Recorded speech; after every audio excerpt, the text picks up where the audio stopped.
The Pop Culture Cafe Radio presents classic thrillers.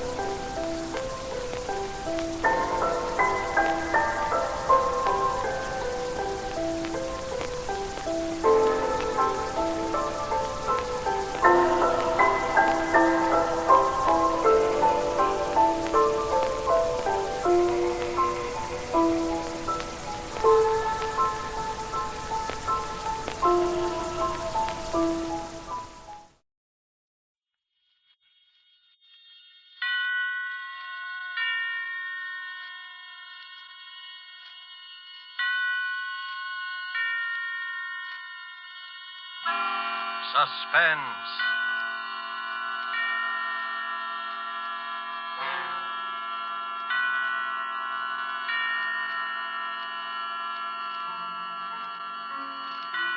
This is the Man in Black, here again to introduce Columbia's program, Suspense. With us in Hollywood tonight as star is Mr. Gene Lockhart, whose remarkable characterizations on the screen have won him a notable following with American audiences. It is with rueful satisfaction, but with satisfaction nonetheless, that the genial Mr. Lockhart contemplates his reputation. Because of his cinematic misdoings, his numberless treacheries, betrayals, and cowardly villainies, he is one of the most hated men in the country today. Our story this evening by John Shaw is called Statement of Employee Henry Wilson. And so with the performance of Gene Lockhart, as he relates and relives the events of the climactic moment in Henry Wilson's life, we again hope to keep you in suspense.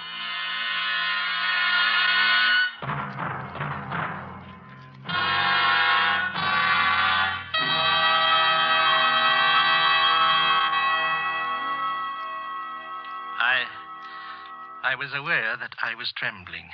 I tried walking slowly back and forth in front of the desk, but even in motion, my knees felt weak, and my whole body shook. Why was it always I who trembled, and never this pompous insect sitting in front of me? His voice was cool and mocking. His voice was clear and hard. Well, I sympathize with you, of course, Wilson. But the error must be brought to Mr. Larkin's attention. There is quite a big mistake there. Quite a costly mistake. Mr. Larkin must know. He wouldn't cover it up. I knew that. 2 years ago, this man had come with the firm. For 8 years before that, I had worked there, enjoying the work, liking the people. And then he had come there. Have you ever stood quietly by and watched someone rob your house and steal your pocketbook? I was helpless. He was ambitious. He was clever. He was fluent. And as of tonight, I was his subordinate. 2 years against 10 years. Around the office, I had a reputation of being casual and carefree. But I hated this man. Every inch of me hated this man. And it was not a new hatred. Of course, there is no question of your honesty. His voice was patronizing. The patient teacher and the unruly pupil. I hated him. He smiled up at me and waved his hand in dismissal. He almost brushed a small iron vase off the top of the desk with the gesture. I had seen that vase so often, but I had never seen it out of the eyes that I was looking at it with now. Good night, Wilson. Good night, I said. Good night, clever boy. I walked out into the corridor and rang for the elevator. Terrible night, ain't it, Mr. Wilson? I heard the boy Yes, talking, these elevators like are he was vast, yelling too. at me from some distant Speaking mountain. of vast, I wish my He was number talking came and I was answering. But what either one of us was saying, I didn't know. I was thinking of something else. I looked at my watch as I stepped out of the car. It was 11:30 already. I mentioned it. You've had a long day today, Mr. Wilson. Those were the first words of the boy that I heard clearly, very clearly. Yes, I told him. Oh, plenty of overtime this week. I stood and looked at him for a moment. Mr. Dodds is still in the office. You might drop in and see if he wants anything. I think he'd be very grateful. I will, sir. I certainly will. It'll help to pass the time, sir. I don't like to complain, but these nights pass awful slow sometimes. Yes. Go up and see if he wants anything. Go up and see. I walked out of the lobby and came back into the building again when the boy had gotten into the elevator. 4 flights up. I took the stairs slowly. I was in no rush. I must let the boy get out of the room first. He said the nights passed slowly. This one wouldn't, and yet there would be an eternity compressed in it. When I got to the 4th floor, I stood at the top of the stairs and watched the door to Dodd's office. The elevator was parked at the floor, so I knew the boy was in the room. A short while later, he came out, and I crouched back in the shadows until he'd gone down in the car. And then I walked into the room, not in a crouch or moving my feet so that no sound would wake the stillness, but casually, honestly. There was a small waiting room to Mr. Dodd's office. In 2 years, he had a waiting room. In 10, I had none. I felt like laughing at the symbolism of that fact. Who's there? I called out my name and entered his office. Yes, what is it, Wilson? He was still sitting down, and the iron vase was still alongside of him, very close to him. I started to talk. I don't know what about, business, things in general, I've quite forgotten. I reached across and picked up the iron vase casually, very casually. But his eyes went wild suddenly, and he jumped. And I hit him square on the top of the head with the vase. It wasn't a very good shot. I had no leverage. But he started to slump back in the chair. I hit him again, hard, and again and again. And a red streak ran across his forehead, and he lay still. I put my hand against his heart. For a moment, there was a soft beating, and then I could feel nothing.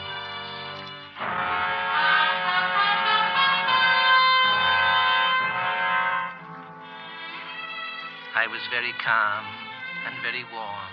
I was calmer than I'd ever been before. I wiped off the vase and put it back onto the desk. I ran through the papers that Dodds had been looking at until I found the one paper I was looking for. I ripped it into little bits, and I put the pieces into my pocket. Outside the building, my first act would be to scatter the pieces. I'd cover my mistake myself. I moved slowly back to the door.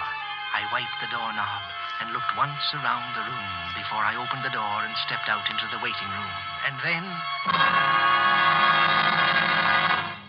Going home, Mr. Wilson? I stood there, afraid to turn, afraid to think. I slammed the door shut behind me and stood in front of it. Are you all right, Mr. Wilson? I tried to talk, but the words got caught somewhere in my throat. It was the sweeper, Tom Higby, the night sweeper. I almost fainted. Everything had been set so nicely. I'd left the building. The elevator boy had come up and found Dodds in good health. Someone had stolen in later and killed him. That would be the elevator boy's story. If suspicion attached to anyone, it would be to the boy. I had left the building.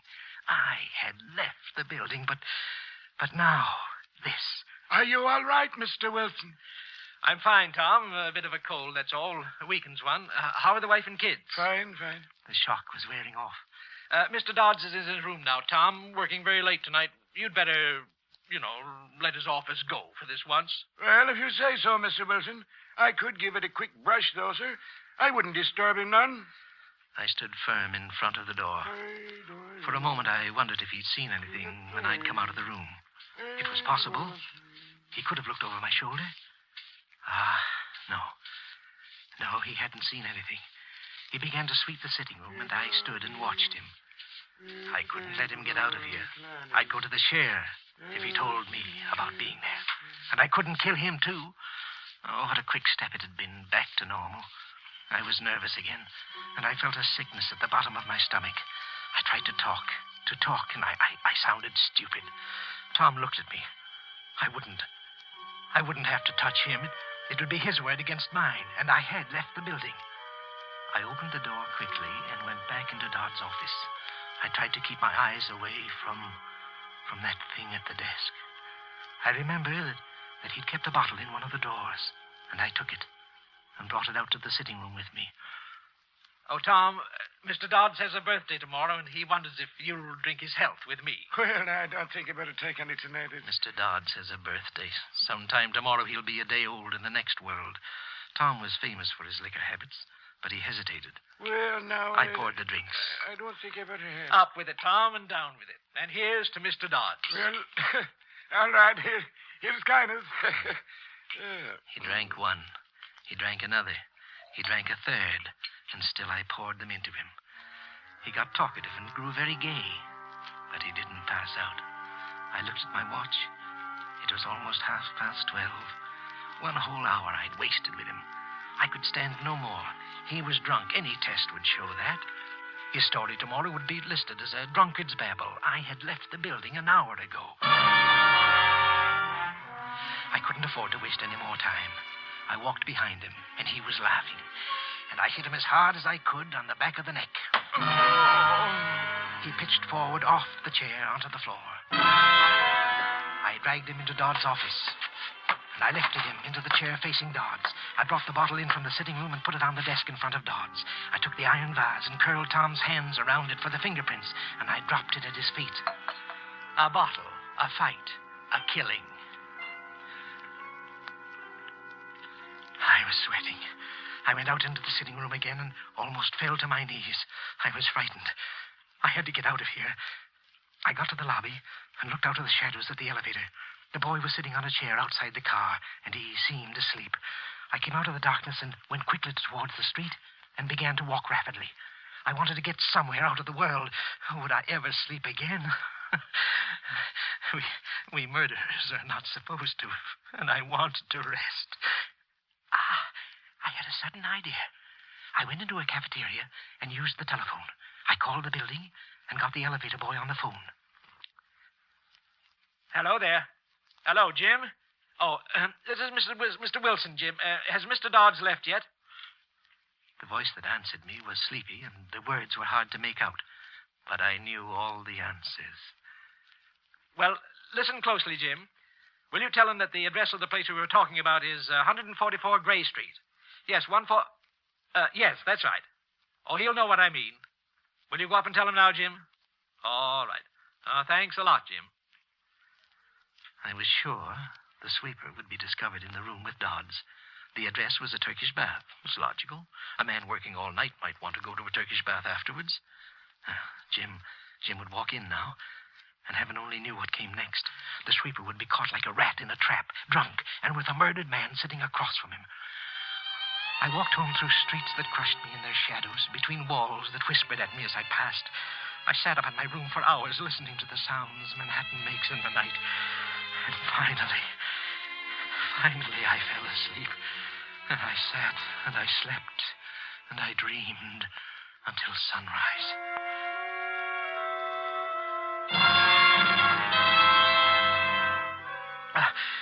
I woke with a start.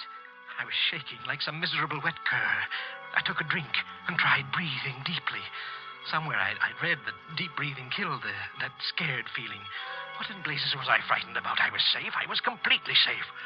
But when I left the house, I was still shaking. I walked all around the block that the building was on before I went inside. It looked like any other morning. On the floor where my office was, I saw a policeman. And then another. And then my world was surrounded by a ring of police and plainclothes men. I must watch my nerves. I must move carefully, very carefully. None of them paid any more attention to me than they did to any of the others. They assembled all of us in the president's office, and then one of them, a sharp, alert young man, began to talk. Last night, an attempt was made on the life of one of your associates, Mr. Charles Dodds. A murmur ran around the room. I was talking with the rest, being surprised with the rest. But what did he mean, an attempt? Dodds had been dead. Or had he? Fortunately, however, the attack was not successful. And Mr. Dodds has supplied us with some rather unbelievable information. Information which I tried to hold myself. I felt faint suddenly, and then something happened inside me, and I did not break. It was a trick. It was a trick, I was sure of it. The detective stared at us, running his eyes across our faces, across my face, searching, staring, and then he shrugged his shoulders. Well, as a matter of fact, Mr. Dodds was killed. And another man you might know also died last night. Mr. Thomas Higbee, the night sweeper. Higbee? Dead too? Again, that rustle of voices, that droning conversation that I was part of. Some of them had known Higby, liked him. I hadn't meant to kill him. Could there be some mistake? I wanted to ask one of these men, was there some mistake? I hadn't meant to kill him. Mr. Dodds was clubbed to death. The night sweeper died of a heart attack. Nothing more is known as yet about what happened here last night. You must all consider yourselves at the disposal of the police, till you're told otherwise. Now, if you... Blast them. Why didn't they say something? They were lying to these people. Nothing more was known. That's nonsense. Why, it was all there for them to see. It told its own story. Higby had killed Dodds. Poor, harmless little Higby had killed that big, famous executive. And now... Mr. Wilson, will you come this way, please? Just a little routine questioning, that's all. Everybody here will have to undergo it. I must watch myself. I must go very slowly. Sit here, won't you, Mr. Wilson? Now, do you remember what time you left the office last night? Yes, it was 11:30. I remember mentioning it to the elevator boy. Uh-huh. And what time did you get home? Oh, somewhere about 12:30, I guess. Yes, just about that time. Is there anybody who would swear to that? Well, the elevator boy... Oh, I don't mean that. Is there anyone who saw you go into your house at 12:30? I hardly think so. At that time, the streets aren't too well populated, you know, officer, and I live in a house where people mind their own business. I really don't know anybody in the house, and I doubt if anybody saw me go into it. But you can check with the elevator boy, though, as to my going home at 11:30. Yes, we have already. You weren't on the best of terms with Dodds, were you, Wilson? Oh, I was fond of him. But I don't know what right you have to say a thing like that. Well, he kind of did you out of a job around here, didn't he? Oh, he was a smart man. Mr. Dodds was an exceptionally smart man. It was not at all a disgrace to lose a position to him. When I left him last night, he was in excellent health. And if I killed a man every time I had a job taken away from me, I'd have quite a long line of victims behind me. Of course, I'm just joking, you know. You made a phone call to him last night, didn't you? Yes, to the elevator boy. I remember suggesting that he go to a Turkish bath after he'd finished work to sort of tone up. They're very good, you know. And I mentioned that I knew a very good one that I could recommend. And then when he asked me the name of it, I couldn't think of the address of the place, and I thought of it later, though, and I phoned the building. Where'd you phone from? From a little place in the neighborhood. And about what time did you phone? Well, it was about 12:25, I guess. I was getting a little mixed up. It couldn't have been then. I was still in the building at 12:30. They were confusing me. You called at exactly 12:55. So you must have miscalculated the time of your arrival at home. However, that isn't important. None of us is expected to time ourselves from place to place, are we? When we find too good an alibi, we get kind of suspicious. Well, I don't think we'll have to bother you anymore, Mr. Wilson. Thank you. He asked me to send somebody in to see him as I went out. I forget who it was. I was thinking very hard. I went into my office and sat down. So easy. Was it possible the whole thing was over? And so easily? Hello there, Wilson. Very sad, this business. Very sad. Good morning, Mr. Larkin. But we must go on. Mr. Dodds would want it that way. Yes, sir, he would. It's a responsible job he had, Wilson. But you've been with us long enough to know that. Yes, sir. Do you think you can handle it? Well, sir, yes, sir, I think I can. Good. Get your stuff together and take over Dodd's old office. You deserve this, Wilson, and I'm sure you'll reward our confidence in you. Well, thank you very much, sir, because I hardly expected... On second thought, I think you'd better go into his office right away and sort of straighten out some of the things on his desk. I'll have one of the boys bring your things in later. Very well, sir. Good luck. Thank you, sir. The fat, pompous pig. Why hadn't he said those things before last night? They were all in a spot now. They needed poor, stupid Wilson. They needed me to get them out of a hole. The further the thing went, the funnier it got. Books were wrong about virtue and good counting for anything. To get ahead, you either married the boss's daughter or killed the boss. I took a pencil and a small notebook and went out into the corridor. I stood for a moment outside Dodd's office, just like last night, and then I pushed the door open, slowly. The sitting room, and then the door to the office. I opened it and walked inside. I heard the door close softly behind me, and I stood there, smelling the death in the air. And then, I saw it. I saw it. I tried to yell, but I couldn't get the words out. There in front of me, sitting in the chair where I'd propped him last night, was Tom Higby, his eyes open, his expression blank and staring, and at his feet was the bottle and the vase. The same bottle, the same vase. Dodds was all that was missing. I turned and I bolted into the hall. Higby. Well, what's the matter, Wilson? You look like you'd seen a ghost. In the office. In the office. Higby. Higby? Why, Higby's dead, man. What's the matter? Mr. Larkin. Where's Mr. Larkin? Why, here I am, Wilson. What's the matter? In the office. In the office. What? Why, nothing's the matter in here. I don't... I walked in after him. There was nothing there. Nothing. No Higby. No bottle. No vase. But I saw them. I saw them. Oh, was I going crazy? Was I beginning to go mad? I felt Larkin's pat on my shoulder. He murmured something about everybody being a little touchy, a little jumpy. And then he left. And I was alone in the room. Be careful. Be careful. Be careful. I stared at the desk and at the chair. No one was there. No one could have been there. I must watch myself. What? Oh, I beg your pardon. Oh, not at all. I seem to be in the wrong room. I'm Mrs. Charles Dodds. Oh. I'm looking for that young detective. He doesn't seem to be out here. Well, I believe he's in the end room questioning the employees. Well, then I don't suppose he'll be able to see me for a little while. Do you mind if I wait here for him? Well, Thank you so much. Excuse me for a second. Charlie, will you tell the detective that Mrs. Dodds is waiting for him in my new office? You've already seated yourself. I was going to suggest that perhaps this seat might... She was sitting in his chair.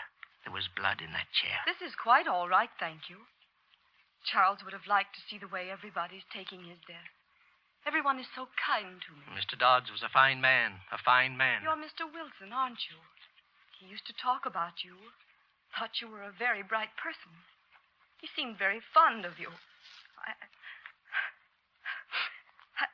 I don't know how I'll be able to go on without him. Mrs. Dodds, you mustn't. You mustn't. I'm sorry.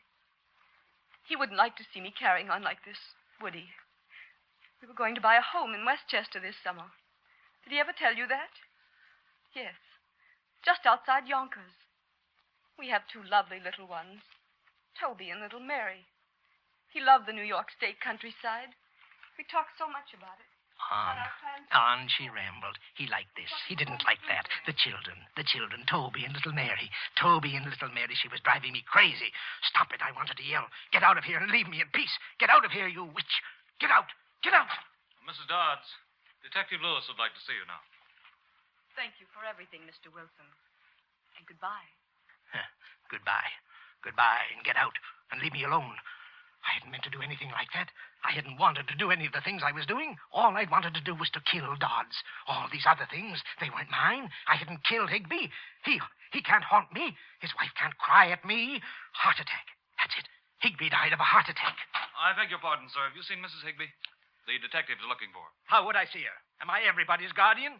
How can anybody get lost in this office? Sorry, sir. Mrs. Higby? Mrs. Higby? Stop it, you Mrs. fool. Higby! You howling idiot. Can't you be looked for quietly? You will drag Higby from his grave with your yelling. 2 widows. What? You manufacture widows, don't you, Mr. Wilson?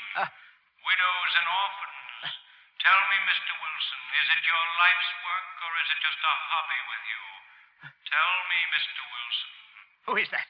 Who is that talking? Do they think they can make a fool of me? The office communication.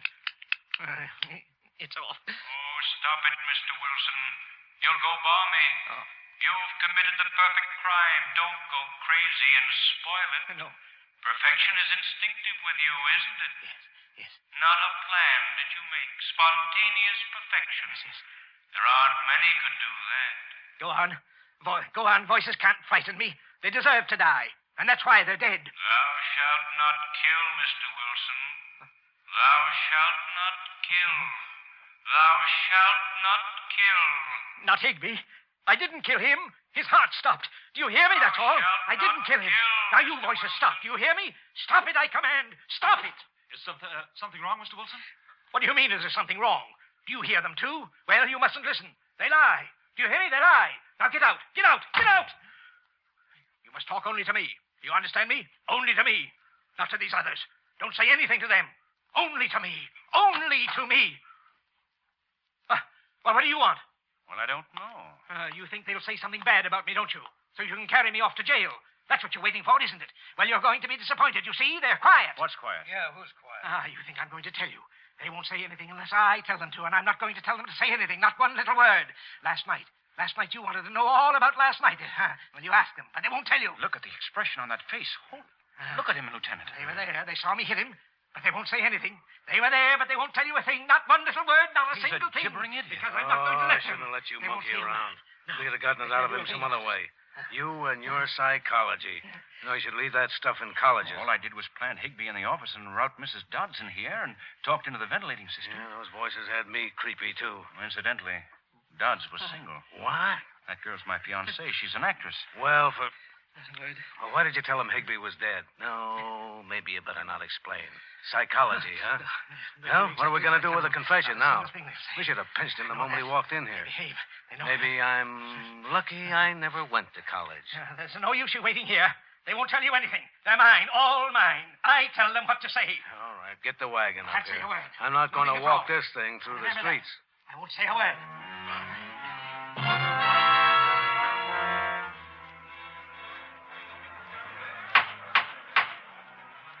Henry Wilson, it's the judgment of this court that you be sent to the Hillview Mental Home and be kept there in close confinement until such...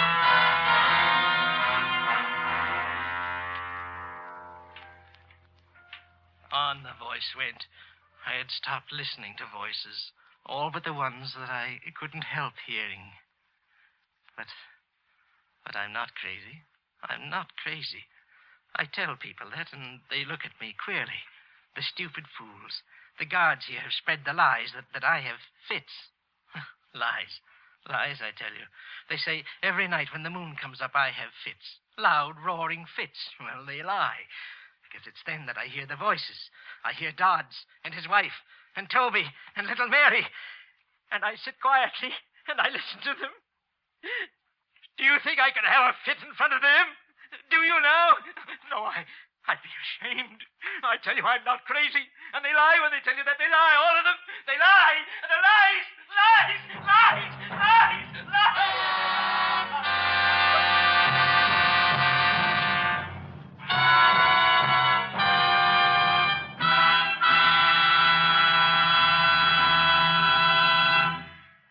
And so closes Statement of Employee Henry Wilson, starring Gene Lockhart. Tonight's tale of Suspense.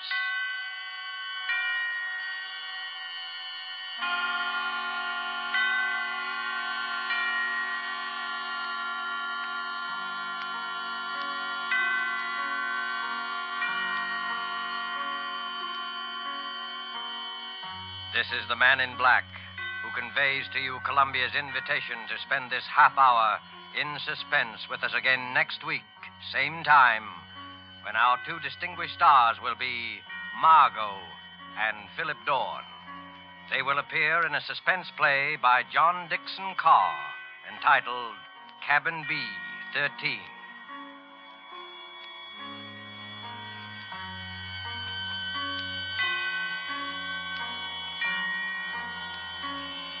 Producer and director of Suspense is William Spear, who with Lud Gluskin and Lucian Morowick, conductor and composer, and John Shaw, the author, collaborated on tonight's Suspense.